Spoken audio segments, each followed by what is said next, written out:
Good evening and a very warm welcome to all of you in this evening interactive session of ours where we generally take a topic with you.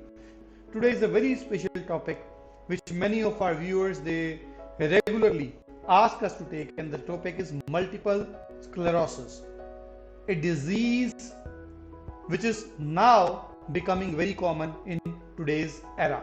A disease where the nerve fibers, the nerve cells, the outer myelin sheath of the nerve fibers, that starts damaging up, and as the nerve gets damaged, there are various symptoms that can occur over here in a patient suffering from multiple sclerosis, like numbness and tingling that affects the arm, legs or one side of the face, uneven balance and weak legs.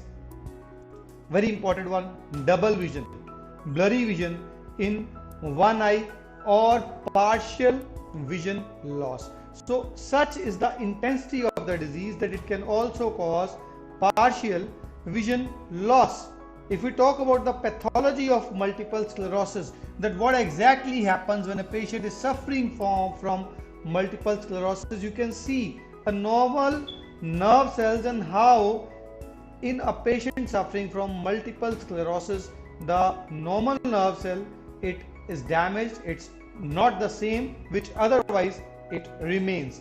And when I compare nerves, I generally in a layman language always guide my patients that we can compare our nerve cells like electricity wires.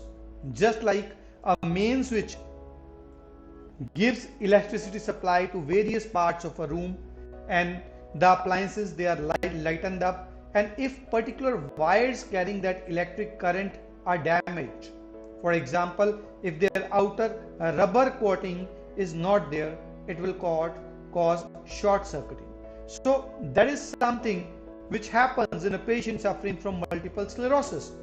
When the nerve fibers they are damaged, the signals are not properly conveyed, and that leads to a number of agonizing symptoms. So I'll be taking some symptoms of multiple sclerosis, like since it affects the central nervous system which controls all the actions in the body, symptoms can affect any part of the body.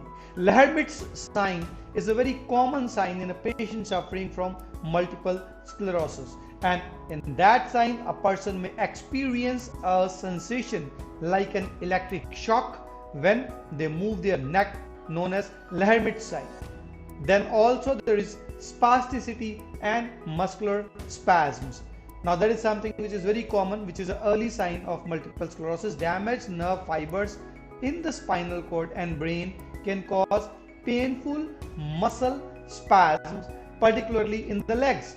Now generally if we are having any kind of cramps in the legs or spasm in the legs, if we do excessive walking, a new kind of exercise, we may have that kind of spasm in our legs. But a patient suffering from multiple sclerosis will have that spasm without any obvious reason.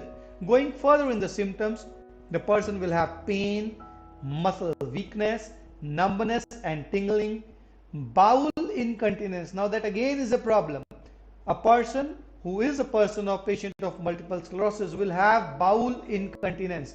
He won't be able to control the natural urges of defecation, urination. Then emotional changes and depression are a very common feature, and then learning and memory problems are also there when a patient is suffering from multiple sclerosis. So it is an important disease, it's a crippling disease, and it needs to be taken very carefully, because in allopathy when we talk about multiple sclerosis, there is nothing much that can be done. Not much help is available for multiple sclerosis in allopathy. And how the diagnosis is made. Now diagnosis is very important over here, and when a person is diagnosed for multiple sclerosis, it can be diagnosed by neurological examination and brain MRI scans. Then family history is also taken care of, and lumbar puncture is done. And when a person is given a lumbar puncture and a CSF analysis is done, the cerebrospinal fluid analysis is done, it is noticed that IgG, which is the immunoglobulin which otherwise is for fighting the infections which are coming from outer world, that IgG is in a greater level in a patient suffering from multiple sclerosis. So these are the signs and the diagnosis of multiple sclerosis. Now if we compare the nerve cells, you can see a normal nerve cell on one side and the multiple sclerosis nerve cell on the second side. You can see how the outer covering of the nerve cell is damaged in a patient who is suffering from multiple sclerosis. So as I said, in allopathy, although steroids are administered for a patient suffering from multiple sclerosis, but unluckily the prognosis is not very good, and patients of multiple sclerosis, when they approach us, they already are in extreme stages of multiple sclerosis. Many of them are even bedridden. So in Ayurveda, when we talk about multiple sclerosis, what exactly is multiple sclerosis in Ayurveda? So here in Ayurveda, the multiple sclerosis is known as Vyan Vayu Dushti. Vyan Vayu Dushti. I'll be coming to your questions also, Hemrajji and all others who are there with us. Please be with us and I'll be coming to your questions very soon. So when we talk about Vyan Vayu, Ayurveda believes that there are 5 kinds of Vayu in the body, and out of those Vayus, the Sarvang Sanchari Vayu, it is said that Vyanen Ras Dhatu hi Vikshapochit Karmna Yukpoto Sarvato Jasram Dehe Vikshipyate Sada. Vyan Vayu is a Vayu which gives its effects throughout the body, and multiple sclerosis is a disease where Vyan Vayu is vitiated. And when we talk about a patient suffering from multiple sclerosis, there are lot many Vayu pacifying herbs, Vayu pacifying minerals, which if given to a patient suffering from multiple sclerosis, the recovery starts right from the very first week itself. Now, some home remedies for it. Rason Kheer Pak, garlic. Garlic has to be boiled and cooked in milk with the Rason Kheer Pak method, and that kheer, which is milk, is to be taken regularly, at least 1 time in a day, and it gives a very miraculous recovery in a patient suffering from multiple sclerosis. Second thing is Nasya. What exactly is Nasya?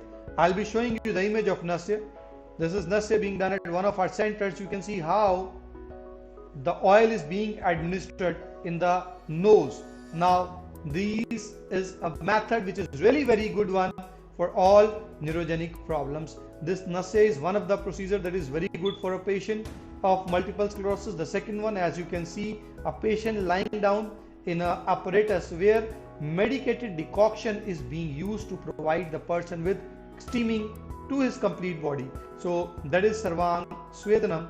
The third one, Shirobasti. You can again see it, a collection of medicated oil on the scalp of a patient. It gives very good recovery in a patient suffering from multiple sclerosis. Shirodhara, that again is something which many people nowadays go for. Dhara is again a procedure which is very good for a patient suffering from multiple sclerosis. Along with these things, the Ayurvedic combinations like Brihatva Chintamani Ras, Ras Raj Ras, and other Vayu pacifying combinations, if given under the guidelines of a trained Ayurvedic doctor who is expert in giving treatment to a patient of multiple sclerosis, the results are miraculous. From our end, you are having our helpline numbers. You can always post your reports, your details, your signs and symptoms on these numbers. You can use WhatsApp, you can mail it to us, you can give us a call on 24/7 helpline numbers, and my team shall be guiding you the best resolutions in multiple sclerosis.